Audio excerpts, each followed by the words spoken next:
I got more dishes to do. And I felt like I was supposed to record. So here I am. Dinner is still not made, but my husband is on his way home, so we'll figure that out when he gets here. I started using my Apple Watch again a few days ago, and I've been loving it. I really wanted the Aura ring, and I was literally at Costco when it was on sale, and I thought the sale ended at the end of December, and I was incorrect. So now I want to wait until it's on sale again. I have no idea when that will be, but the Lord showed me to use what I had. He reminded me to use what he had already given me because I was wanting something. I was like, okay, Lord, like I have this and it's like almost the same thing. And I used that instead because he already gave it to me. And so now again with this watch, this is already something that he'd given me or he allowed me to get. So I'm using it until either I get the okay or if my husband ends up getting it for me.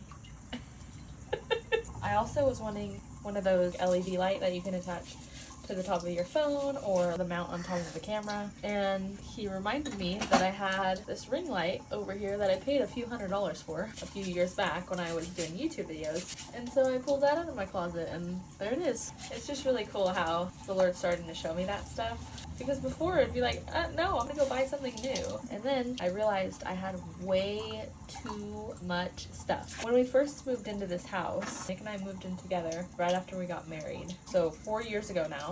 My friends came over and helped me clean because my house was a mess and I felt like I had no time to clean it, even though I didn't have any kids, so I don't know what I was doing with my time or how I was managing it. But anyways, they came over and I'm so thankful and so grateful for them. They helped me clean. And like, yeah, I needed help cleaning, but that wasn't my issue. My issue wasn't necessarily that I didn't know how to clean. I've definitely learned more ways and better ways to clean things. But my issue was that I had too much stuff. And I was scrolling one day and I saw a girl say, if there's anything in your house or if there's any room in your house that if you had Jesus over and you were giving him a house tour, if there's any rooms or any areas in your house that you wouldn't want to invite him into, then go and clean those areas out. And that really just opened my eyes, honestly. It kickstarted my journey of cleaning my house. Not just cleaning my house, my temple, my body, because that actually happened later, but my physical home, this house that we get to live in. And I didn't see that video until a little after he was born, and he's not even a year old. So we just started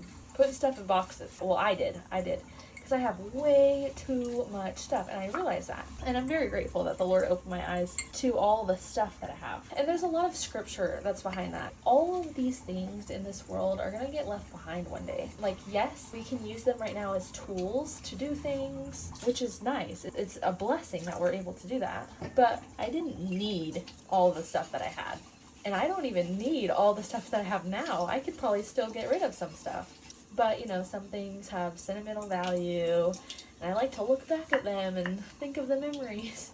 You know, all the things. But I'm glad that he's working in my life in that way, because our house would be an even bigger mess than it is today if he didn't start there. So now I go through the kids' toys and I clean those out every so often. And I get rid of clothes that I don't use. Stuff like that. It seems hard when you have so much stuff. My friend, one of my best friends, she actually started just getting rid of 2 things a day. So she would go through any area of her house and just do 2 items a day. So you can start just like that. Super simple, super easy. I think we make things seem harder than they actually are. I mean, I can think about something over and over and over again until I get to that moment. And I'm like, why did I worry so much? And that's a whole nother thing, like worrying and what the Bible says, like that we shouldn't worry. We shouldn't worry. There's no reason to worry. The verses that come to my mind, I'm thankful that they do, about the birds. They can't store anything up. They don't have barns. They don't have storehouses. The Lord still feeds them. And the Lord will feed us as well, because he loves us so much more. We're his children. He created us to be in his image and in his likeness. And the lilies of the field, he dressed those so beautiful, even more than Solomon. And so we shouldn't worry about our clothes or all of those things. So that I could talk about that for a while, about worry. As a mom, oh my gosh, I worry more than I should. But you know, something I'm not great at, but I'm gonna learn. because he's going to teach me, is to take those thoughts captive and make them obedient to Christ. We're told to take every thought captive. Every thought. That's every good one, every bad one, every anxious thought, everything.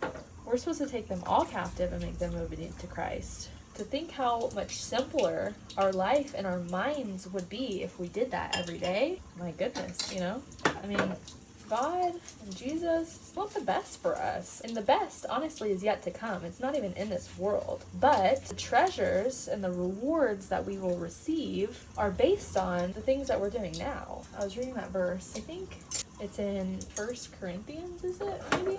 Chapter 3? Paul is talking, and he says to build on the foundation of Jesus Christ. So that's the foundation that he laid, that the Lord allowed him to lay. And then he said you can use all these different things to build on top of it. But it was using like actual materials like gold and silver, wood and hay. I need to pray more about what actually does the Lord want us to use, because he doesn't want us to use actual things. I mean, maybe, but I think there's another meaning to that. Usually there is. Usually the Holy Spirit reveals those things when we seek him and we knock and we ask. He'll provide that wisdom for us. But I do believe that there is something else that he's talking about there. And there's different materials that he wants us to use. The different spiritual gifts that we're given, because we have all the spiritual gifts that we need. But one day, on Judgment Day, it says in that section of verses there that he will set everything on fire. Everything that we've built, we've tried to build on our own, we built with the Lord's help, everything. Whatever stays, whatever is there after the fire, we will be rewarded for. But whatever burns up will be gone. And it says something like, we'll just get through the fire, the flames. We'll just get through, just barely. And I don't want to just barely get through. I want to be rewarded for the things that the Lord has given me and the things that he's allowed me to steward. Whether that be these physical things here in my home, or that be relationships, or that be this platform that he's given me that I just kind of walked away from for a while because I knew that it was going in the wrong direction. And I didn't know how to change that direction, but he's showing me. He's showing me every step of the way, what to do, where to go, who to be, who to talk to. And it's such a beautiful thing. If we just sit still and listen to his voice, be still and know that I am God. He wants relationship with us. He wants intimacy with us. He created us for the purpose, for so much more, so many more things than we can ever think. He has something so amazing in store. And I really truly can't even fathom what that is or what that may be. But I trust and I believe in the Lord my God, Jesus Christ, my Savior. And I truly pray that you do as well. I feel like I keep having different messages that all lead to the same answer, the same solution, the same question is, do you believe? Do you believe in Jesus Christ? That he was born, that he lived a sinless life, that he died, but that 3 days later he rose again? Do you believe that he's the Son of God? Do you believe what the Bible says to be true? Do you believe in the promises of Jesus Christ? So that's my question to you, and I pray that you do.